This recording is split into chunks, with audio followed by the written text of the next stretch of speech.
தமிழகத்திற்கு வந்து கடந்த 11 ஆண்டுகளில் நம்முடைய பிரதமர் அவர்கள் 4 முறை ராமேஸ்வரத்துக்கு வந்திருக்கிறாங்க. 4 முறை பாருங்கள், ஒரு குட்டி தீவு 4 முறை வந்திருக்கிறாங்க. அந்த அளவுக்கு இந்த மண்ணின் மீது இருக்கக்கூடிய மதிப்பும் மரியாதையும் அதற்கு முக்கிய காரணமாக இருக்குது. இன்றைக்கி 8300 கோடி ரூபாய் மதிப்பு இருக்கக்கூடிய பணிகளை, முடித்த பணிகளை தமிழக மக்களுக்கு அர்ப்பணிச்சிருக்கிறாங்க. சில பணிகளுக்கு தொடக்க விழா நடத்தியிருக்கிறாங்க. அதுவும் குறிப்பாக நமக்கு தெரியும், பிரதமர் அவர்கள் இந்த நவராத்திரி இந்த நாட்களில் விரதத்தில் இருக்கிறாங்க. அந்த நேரத்திலும் கூட இந்த முடிக்கப்பட்ட திட்டத்திற்கெல்லாம் மரியாதை கொடுத்து ராம நவமி நாளில் 550 கோடி ரூபாய் மதிப்பில் கட்டப்பட்டிருக்கக்கூடிய வேர்டிக்கல் லிஃப்ட், அந்த பாம்பன் பாலம், அதனுடைய திறப்பு விழா சிறப்பாக இன்றைக்கி நடத்தியிருக்கிறாங்க. ஏற்கனவே சொன்னது போல் 8300 கோடி ரூபாய் மதிப்பு இருக்கக்கூடிய திட்டங்களை நமக்கு அர்ப்பணிச்சிருக்கிறாங்க. அதே நேரத்தில் ராமேஸ்வரத்தில் கட்டுக்கடங்காத மக்கள் வெள்ளத்தில் அந்த கூட்டம் நடந்து முடிந்திருக்கிறது. பிரதமர் அவர்கள் சற்று நேரத்திற்கு முன்பு மதுரை விமான நிலையத்திலிருந்து டெல்லிக்கு கிளம்பியிருக்கிறாங்க. முதலாக கடந்த 4 ஆண்டுகளில் நம்ம பார்க்கிறோம். எனக்கு தெரிஞ்சு ரொம்ப நாளைக்கு பிறகு நம்முடைய பாரத பிரதமர் அவர்கள் பங்கேற்கக்கூடிய ஒரு நிகழ்வில் தமிழகத்தினுடைய முதலமைச்சர் அவர்கள் பங்கேற்காதது எங்களுக்கு உள்ளபடியே பெரிய வருத்தம். அதற்கு முதலமைச்சர் அவர்கள் சொல்லியிருக்கக்கூடிய காரணம் கூட ஏற்புடையது கிடையாது. பிரதமர் அவங்க வர்றாங்கன்னு தெரியும். அதுவும் பிப்ரவரி மாதத்திலிருந்தே பாம்பன் பாலம் திறப்பு விழாவிற்காக நாட்கள் குறிக்கிறாங்கன்னு நமக்கு தெரியும். மாநில அரசோடு பேசுகிறாங்கன்னு தெரியும். நமக்காக 8300 கோடி ரூபாய் மதிப்பு இருக்கக்கூடிய திட்டங்களை கொடுப்பதற்காக பிரதமர் இலங்கையிலிருந்து நேராக டெல்லிக்கு போகாமல் தமிழ்நாட்டுக்கு வந்திருக்கிறார். அப்படி இருக்கும் பொழுது பிரதமரை வரவேற்க வேண்டியது மாநிலத்தினுடைய நம்முடைய பிரதிநிதியாக இருக்கக்கூடிய முதல்வர் அவருடைய தலையாய கடமை. ஆனால் முதல்வர் அவர்கள் இதில் அரசியல் செய்து, ஏன்னா வெயில் ராமேஸ்வரத்தில் அதிகமாக இருக்குன்னு ஊட்டிக்கு போயிட்டார். ராமேஸ்வரத்தில் வெயில் 40 டிகிரின்னு எனக்கு நல்ல வெயில். அதனால் முதலமைச்சருக்கு வெயில் தாங்காதார். அதனால் நேராக வண்டியை ஊட்டிக்கு வர்றா அப்படின்னு சொல்லிட்டு ஊட்டி குளிரில் போய் இதமாக பதமாக இருக்கலாம்னு அங்கே போயிட்டார். அதனால் இதை பாரதிய ஜனதா கட்சி நாங்கள் வன்மையாக கண்டிக்கின்றோம். ஏன்னா முதல்வர் தன்னுடைய கடமையை செய்ய இன்று தவறிவிட்டார். பிரதமருக்கு அவர் அந்த மரியாதையை கொடுத்துருக்கணும். நம்முடைய தமிழ்நாட்டிற்கு வந்த பிரதமர் தமிழக மக்களுக்காக இந்த பணிகளை செய்வதற்காக வந்திருக்கக்கூடிய பிரதமரை நம்முடைய முதல்வர் அவர்கள் அவமானப்படுத்தியிருக்கிறார். அதற்கு நம்முடைய முதல்வர் அவர்கள் மன்னிப்பு கேட்கணும், தமிழக மக்கள்கிட்ட மன்னிப்பு கேட்கணும். இது முதல். இரண்டாவது, ஊட்டியில் போய் உட்காந்துக்கிட்டு அங்கிருந்து அரசியல் பேசுகிறார். என்ன அரசியல்?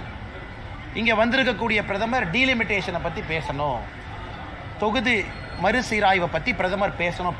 பேசுனீங்கன்னா பிரதமருடைய வண்டியை நான் டேக் ஆஃப் ஆகவே விட மாட்டேன் அப்படிங்கிற மாதிரி பேசிகிட்டு இருக்கார். முதல்வர் அவர்கள் நன்றாக உணர்ந்து கொள்ள வேண்டும். அவர் நடத்தக்கூடிய தொகுதி மறுசீரமைப்பு நாடகம் என்பதை தமிழக மக்கள் பார்த்து இது நாடகம் என்பதை முழுமையாக உணர்ந்து விட்டார்.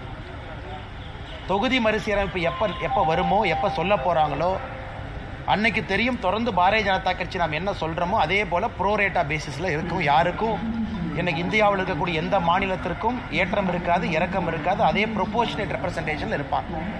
ஆனால் இதை ஒரு காரணமாக, இதை ஒரு சாக்காக வைத்து ஊட்டியில் போய் முதல்வர் அவர்கள் ஒளிந்திருக்க வேண்டிய அவசியம் இல்லை. அதை பத்திரிகை நண்பர்கள் நீங்கள் பார்க்கணும்.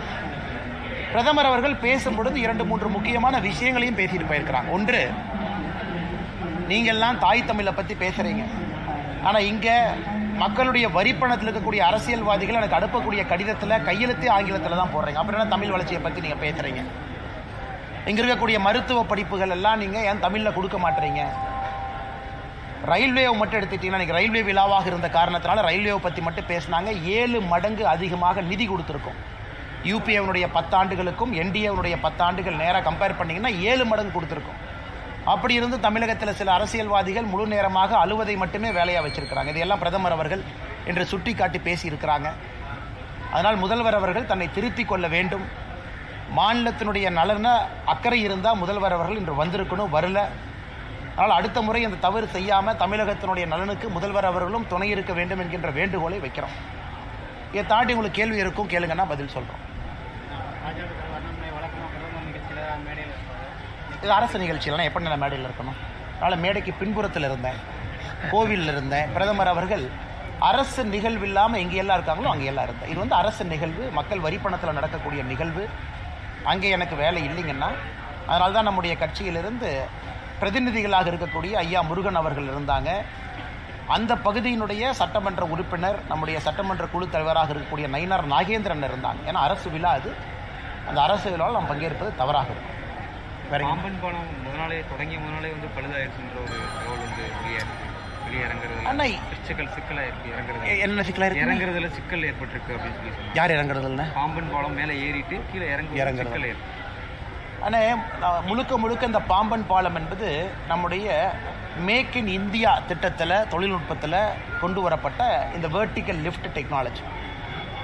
ஐஐடி சென்னை, பல ஐஐடிக்கள் வந்து இதை கொடுத்துருக்குறாங்க. ரயில்வே நிகம் பிரைவேட் லிமிடெட் அவங்க இதில் வந்து பல முக்கிய வேலைகளை செஞ்சுருக்கிறாங்க.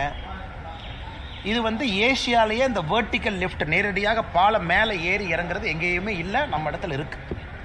அதனால் எனக்கு சரியாக தெரியல அது பத்திரிகை நண்பர்கள் அங்கேருந்து என்ன சொன்னாங்கன்னு. பிரதமர் அவர்கள் இன்னைக்கு திறந்து வச்சாங்க, முதல் ட்ரெயின் போச்சு. அதன் பிறகு கூட ட்ரெயின் போய்கிட்டு தான் இருந்தது.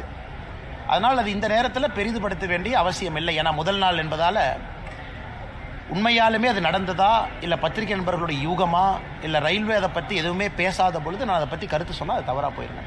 வருகிற 10ஆம் தேதி அமித்ஷா தமிழ்நாட்டுக்கு வரதா எனக்கு தெரியாதுங்க தலைவா, இது வரைக்கும் தெரியாது. அந்த மாதிரி டூர் ப்ரோக்ராம் எதுவும் இல்லை. கட்சிக்கு அமித்ஷாஜி அவர்கள் அலுவலகத்திலிருந்து எந்த விதமான குறிப்பும் இது வரைக்கும் வரல. அதான் அன்றைக்கே பதில் சொல்லிட்டேங்கண்ணா. 2-3 பத்திரிகை சந்திப்பில் மிக தெளிவாக அதை பற்றி பேசியிருக்கிறாங்கண்ணா. வேறங்கண்ணா, அதிமுக தலைவர்கள் அடுத்தடுத்து பாஜக மூத்த தலைவர்களை சந்தித்து வராங்க. இது அரசியல் நகர்வுகள் எப்படி சார் பார்க்குறீங்க? அண்ணே, நான் யாரையும் சந்திக்கலை, நான் யாரையும் பார்க்காதப்ப நான் பேசினா தப்பாக போயிருமில்லண்ணே. நான் உங்களை தான் பார்க்குறேன். இன்றைக்கி பிரதமரை தான் பார்த்தேன்னா, இன்றைக்கி ஃபுல்லாமே காலையிலேருந்து தொண்டர்களோடு தான் இருக்கிறோம்.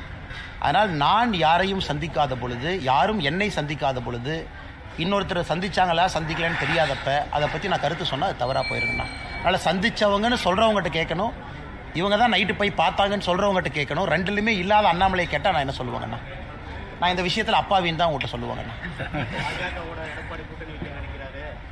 கூட்டணி வைக்க நினைக்கிற எடப்பாடி பழனிசாமி வந்து நீட் தேர்வை மத்திய அரசு ரத்து செஞ்சால் தான் கூட்டணி வைப்பேன்னு சொல்லி தைரியமாக சொல்லுவார் சொல்லி முதல்வர். ஏன்னா திமுகவை வச்சு பிதுக்கி காங்கிரஸ் தான் அலையன்ஸ் ஃபார்ம் பண்ணாங்க. எப்படி? இன்கம் டேக்ஸ் ரைடு பண்ணி ஃபஸ்ட்டு ஃப்ளோரில், கிரவுண்ட் ஃப்ளோரில் காலை வச்சு மிதித்து சீட்டு வாங்கினாங்க. அந்த மாதிரியா நடக்குது? அந்த மாதிரியா நடக்குது? கிடையாது. அதே போல் இந்திரா காந்தி அம்மையாரை பற்றி கலைஞர் கருணாநிதி ஐயா பேசிய பேச்சுக்கெல்லாம் தொகுத்து பார்ப்போம். இந்திரா காந்தி அம்மையார் அவர்களை பற்றி எவ்வளோ மோசமாக பேசினாங்க. நேருவின் மகளை இந்திராவே வான்னு சொன்னாங்க. இன்றைக்கி இவர்கள் மற்ற கட்சிக்கு கூட்டணியை பற்றி பாடம் எடுப்பது வியப்பாக இருக்கிறது. எல்லோரும் மக்கள்கிட்ட கேட்குறது, நீட்டு ரகசியம் இருக்குன்னு ஆட்சிக்கு வந்தீங்களே, என்ன ரகசியம்? 4 வருஷம் கழிச்சு என்ன ரகசியம்? அந்த ரகசியம் கிடையாது. மாண்புமிகு ஜனாதிபதி கிட்ட அனுப்பின நீட்டு பில்லு ரிஜெக்ட் ஆகி திரும்ப வந்திருக்கு, அசம்பிளியினுடைய ரெசல்யூஷன். அதற்கெல்லாம் பதிலளிக்க முடியாத மாண்புமிகு முதலமைச்சர் அவர்கள் உப்பு சப்பு இல்லாத காரணங்கள் எல்லாம் முன்வைத்து மற்ற கட்சிகள் எப்படி கூட்டணி அமைக்க வேண்டும் என்பதை பற்றி பேசுகிறாருன்னா எவ்வளோ வேலை இல்லாமல் நம்முடைய முதலமைச்சர் இருக்காருன்னு பாருங்கள். அடுத்த தலைவர் வந்து அண்ணாமலை தான் அப்படின்னு விபி துரைசாமி சொல்லியிருக்காரு. அப்படியாங்கண்ணா? அவர்கிட்ட தான் கேட்கணுங்கண்ணா. நான் தான் போட்டியில் இல்லைன்னு சொல்லிட்டேன். ஏங்கண்ணா அப்படி எதுக்கு நான் திரும்ப கூப்பிட்றீங்க சொல்லுங்க அண்ணா. நான் யாரையும் பார்க்கலீங்கண்ணே. எனக்கு தெரிஞ்சு எந்த காங்கிரஸும் எங்கேயும் நான் பார்க்கல. எங்கே நான் கருப்பூடி ஆர்ப்பாட்டம் பண்ணாங்க? நான் பார்க்கல, சாரிங்க, எனக்கு தெரியாதுங்கண்ணா. தெரியாது. எத்தனை பேர் வந்தாங்கண்ணே? 10 பேரா? சென்னையில் 50 பேர் வருவாங்க. நான் மதுரை வந்து கூட்டம் அதிகமாகிடுச்சா கம்மியாயிடுச்சான்னு கேட்குறேன். சொல்லுங்கண்ணா. மீண்டும் வந்து நீங்களே தலைவர் ஆகணும் அப்படின்னு சொல்லி பல பேர் சொல்கிறாங்க கட்சிக்குள்ளே இருக்கவங்க. அண்ணா, எங்கிருந்தாலும் என்னுடைய பணியை செய்யத்தானே போகிறேன், உங்களை பார்க்கத்தான் போகிறேன், கருத்துக்களை பேச தான் போகிறேன். என்னுடைய மனநிலையில் எந்த மாற்றமும் இல்லை. எப்படி நான் இன்னைக்கு இருக்கிறேனோ நாளைக்கு அதே மாதிரி தான் இருப்பேன். ஒரு சேரில் உட்காரனால மாற போகிறது இல்லைங்கண்ணா. எப்பொழுதும் அதே போல் தான் இருப்பேன். அதனால் பதவி வந்தாலும் மாற மாட்டேன், வராவிட்டாலும் மாற மாட்டேன். அதை பற்றி